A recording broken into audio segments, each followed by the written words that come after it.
ప్రతి ఉదయం దేవుని వాగ్దానం అనే కార్యక్రమానికి ప్రేమతో మిమ్మల్ని ఆహ్వానిస్తుంటున్నా. ఈ ఉదయకాల సమయంలో దేవుడు మన కొరకు ఏర్పాటు చేసినటువంటి వాక్యభాగము యెషయా గ్రంథము 54వ అధ్యాయము 12వ వచనం చివరి భాగాన్ని ధ్యానించుకుందాం. యెషయా గ్రంథము 54వ అధ్యాయము 12వ వచనం చివరి భాగాన్ని ధ్యానించుకుందాం. ప్రశస్తమైన రత్నములతో నీకు సరిహద్దులు ఏర్పరచుదును.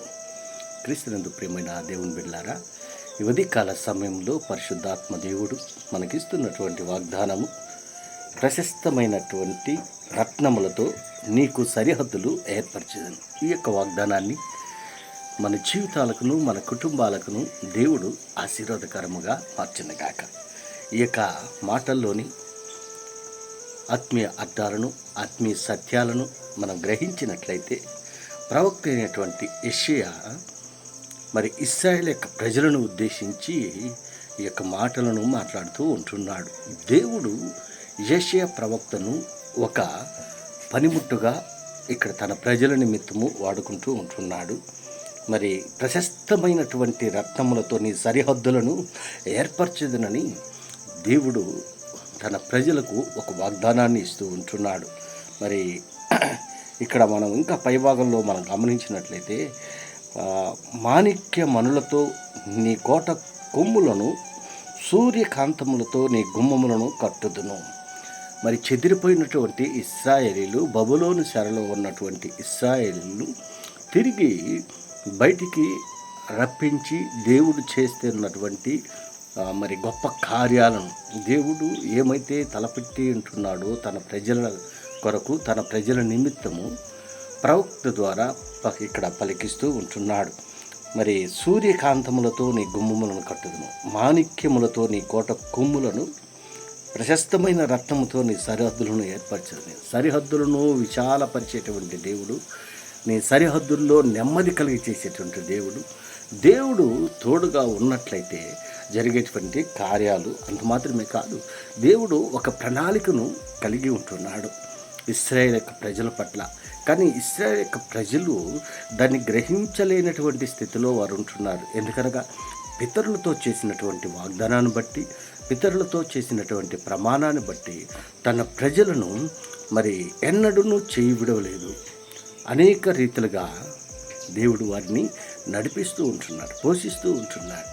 మరి ఏ రీతిగా అయితే ఐగుప్తు చెరలో నుండి బయటికి రప్పించాడో, మరి అనేక సందర్భాల్లో, అనేక సమయాల్లో దేవుడు వారికి తోడుగా ఉంటున్నాడు. ఎందుకనగా అబ్రాహాము, ఇస్సాకు, యాకోబులతో చేసినటువంటి ప్రమాణాన్ని బట్టి, నిబంధనను బట్టి, పాలు తేనెలు ప్రవహించేటువంటి దేశానికి నీ ప్రజలను నడిపిస్తాను, నీ ప్రజలకు ఇస్తానని దేవుడు వాగ్దానం చేశాడు. కాబట్టి మరి దేవుడు మాట తప్పలేదు. అనేక పర్యాయములు ఇశ్రాయేలు యొక్క ప్రజలు దేవుని పైన తిరుగుబాటు చేసినప్పటికీ, దేవుని విసర్జించినప్పటికీ, ఆయన మాటలను అంగీకరించినప్పటికీ దేవుడు వారిని ప్రేమిస్తూ ఉంటున్నాడు. ఏ రీతిగా అంటే, మరి శాశ్వతమైనటువంటి ప్రేమతో నేను నిన్ను ప్రేమిస్తున్నాను, విడువక నీ ఎడల నా కృప చూపుతున్నానని దేవుడు వాగ్దానం చేస్తాడు. క్రీస్తునందు ప్రేమైన దేవుని బిడ్డలారా, మరి మనము కూడా అనేక సందర్భాల్లో దేవుణ్ణి మరి మరిచి మనం తిరుగుతూ ఉంటున్నాం, దేవుణ్ణి విసర్జించి మనం బ్రతుకుతూ ఉంటున్నాం. అయినా కూడా దేవుడు మనల్ని విడిచిపెట్టలేదు. ఆయన మనల్ని కాచి కాపాడుతూ ఉంటున్నాడు, మనకు తోడుగా ఉంటున్నాడు. మన కష్టాల్లోనూ, మన ఇబ్బందుల్లోనూ, మన ఇరుకుల్లోనూ ఆయన తోడుగా ఉంటున్నాడు. కానీ అది గ్రహించలేనటువంటి స్థితిలో మనం ఉంటున్నాం. ఇశ్రాయేలు యొక్క ప్రజలు కూడా అలాంటి పరిస్థితుల్లో గుండా వెళుతూ ఉంటున్నప్పుడు వారికి దేవుడు ఒక వాగ్దానాన్ని ఇస్తుంటున్నాడు. ప్రశస్తమైనటువంటి రత్నములతో నీ సరిహద్దులు నేను విశాలపరుస్తాను, నీ సరిహద్దులు నేను కడతాను. దేవుని యొక్క కృపకి సాదృశ్యంగా ఉంటున్నది.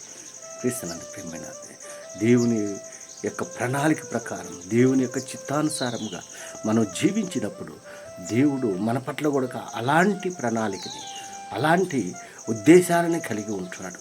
మరి మనము దేవుని వెంబడించేటువంటి వారిగా, దేవుని యందు భయభక్తులు కలిగి జీవించేటువంటి వారిగా, ఆయన కొరకు మరి జీవించేటువంటి వారిగా నీవు నేను ఉండాలని ఈ కొద్ది మాటల ద్వారా నేను హెచ్చరిక చేస్తుంటున్నా.